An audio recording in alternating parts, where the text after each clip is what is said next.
natin to sinabi ni Sandro. What do you say about criticisms that the House doesn't have the credibility to conduct its own investigation into flood control projects? I actually agree. There are I agree. dozens of contractors. Why, sir? In what way? Why would a body investigate itself? So you're Ang galing. Ako sabi nga sa Banateros, pag tama, palakpakan, pag mali, banatan. Tama po dito si Sandro. Hindi ibig sabihin, kinakampihan natin. Hindi po. Ayoko sa Marcos. Never, ever, ever again. Kaya lang, tama yung sinabi ni Marcos dito eh. Not even I me. Pero tama yung sinabi niya rito. Na, bakit naman iimbestigahan nung body o nung Congress yung sarili nila? 'Di ba? Ito si Puno kasi, ang sabi niya, wag nyo kaming pangunahan. Patungkol doon sa anomalya ng flood control. Huwag nyo kaming pangunahan. Kami ang mag-iimbestiga dito sa mga kasamahan natin sa Congress. Di ba napaka-defensive? Ang lakas makagago, di ba? Kung mayroong gustong makagago, yan ang tunay na makagago, yung si Puno. Parang gagaguin. Kasamahan nyo sa Congress, kayo mag-iimbestiga? Eh di anong gagawin nyo dyan? Moro-moro. Oh. Tama ba yun? Anong kalalabasan? Siyempre, kabaro nyo yan eh. Halimbawa, iimbestigahan ng Banateros. Huwag nyo kaming pakialaman. Kami ang mag-iimbestiga sa Banateros. Ganon? May adik sa Banateros. Huwag nyo kaming pakialaman. Kami mag-iimbestiga. Halimbawa lang yun. Ako naniniwala. Wala. Kahit saan tayo makarating, magka-drug test tayo. Naku po. But anyway, tama, bakit mo iimbestigahan? Takot po sila. Yan ang sinasabi. Takot sila. Kaya ayaw nilang maimbestigahan. Ayaw nilang makalkal. Marami kasing makakalkal dyan. Marami pong tatamaan, maniwala po kayo sa akin. Hindi man lahat may mga malilinis, may mga mababait na congressman. Marami din dyan. Pero mas marami ang tatamaan dyan. Mas marami talaga may kalukuhan dyan. Mas marami. Kaya ayaw nilang paimbestiga. Gusto nila sila mag-imbestiga. Itago mo yung sa akin or bawasan mo yung sa akin, bawasan ko rin yung sa'yo. Lukuhan ba yung ginagago nyo tao? In favor of creating an I independent think it would be wise and prudent on us to wait as to what the executive has to say and what their actions are with regards to the president's speech in the SONA. I think we shouldn't get ahead of ourselves. The president already released certain names and figures in his press con the other day.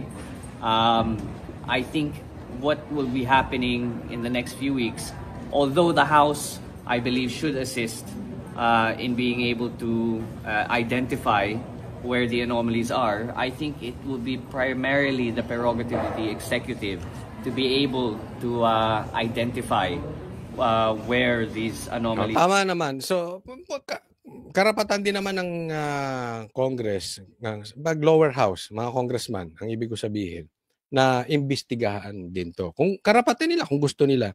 Pero, wag nilang hadlangan. Kung gawin ni Bongbong, ni BBM, na pangunahan ni Magalong at ni Lacson yung investigasyon, wag kayong napipikon.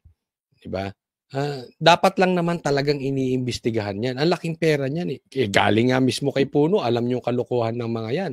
Sinabi ni Puno, di ba? Diniscuss ko yan kagabi. Alam ko namin ng mga kalokohan. Alam namin, kilala namin yung mga yan kung sino-sino yung mga yan. So wag niyo na kaming pangunahan, kami mag-iimbestiga. Magiging kung sino ang may karapatang mag-imbestiga, sino ang merong kredibilidad mag-imbestiga. Parang ganun. Teka muna, Puno. Alam nyo na pala dati. Ba't lang ngayon na kayo nagsasalita? So kung alam nyo na dati na may kinakalukuhan yung mga kasamahan yung congressman, di dapat dati na kayo nagsalita. Ngayon magkakabukingan, sasabihin mo kayo mag-imbestiga kasi alam nyo naman kung sino-sino. Ginagago nyo talaga Pilipino? Pambira kayo. Simple lang naman eh. Kung gusto nyo kaayusan, kung may alam kayong kalokohan, lalo't kasamahan ninyo, dapat kinakastigo nyo na, hindi na kayo nag-aantay na lumabas sa balita at sumabog. Kung kailang sumasabog, doon lang kayo naglilinis eh. Anong dating nyo niyan? Proteksyon. Hindi para mag-imbestiga, proteksyon. Oh. Pero tingnan nyo po, ito gusto ko makita ninyo. Tingnan nyo, yung tungkol sa impeachment, sabi ni BBM, ayaw niya na impeachment. Pero si Sandro, pumirma.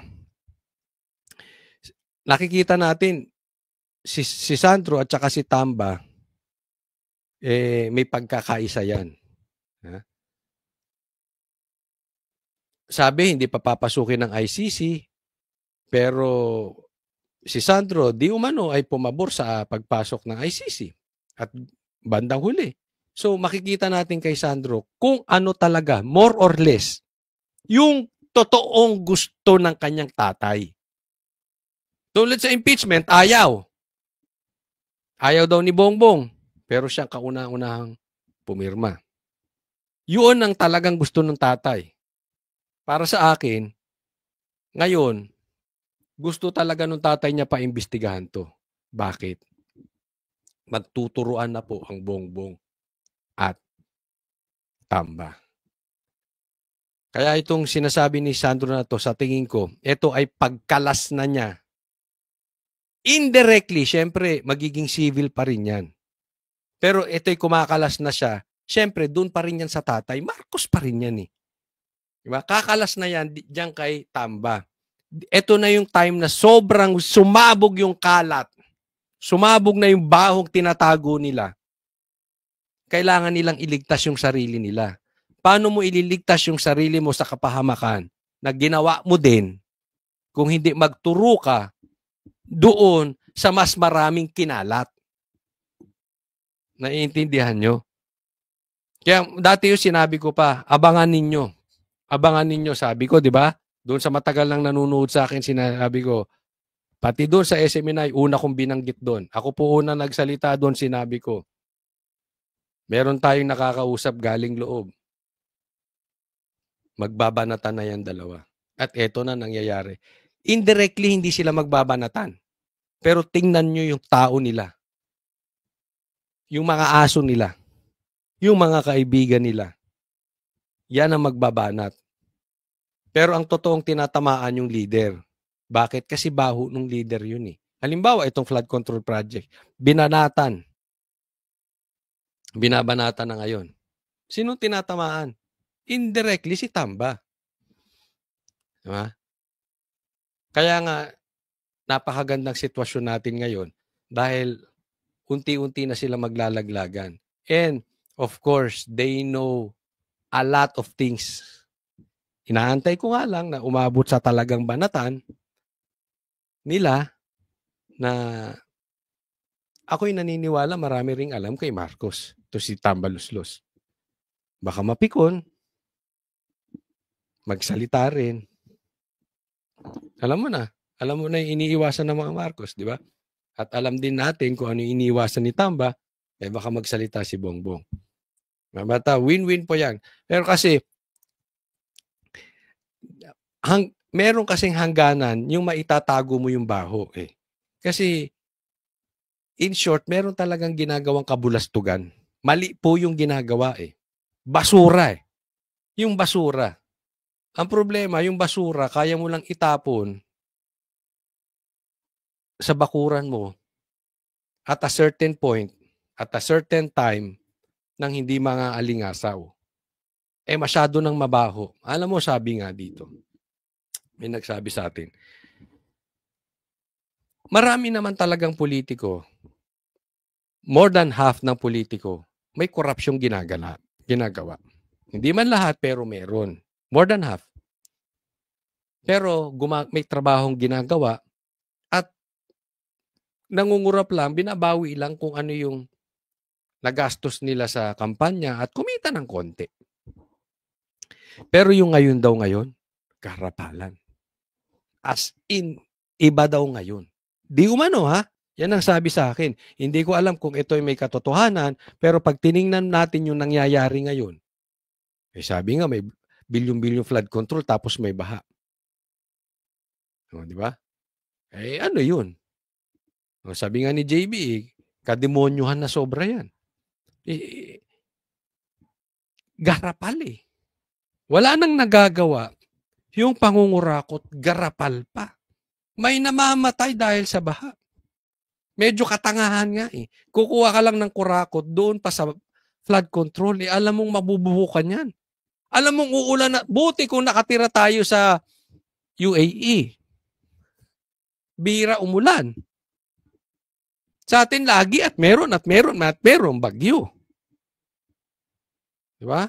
So, medyo may katangahan yung mangungurakot patungkol dyan. Pero, yan na eh. Diyos na po ang sumisingil sa kanila. Kalikasan na ang sumisingil sa kanila. So, we are in a good situation that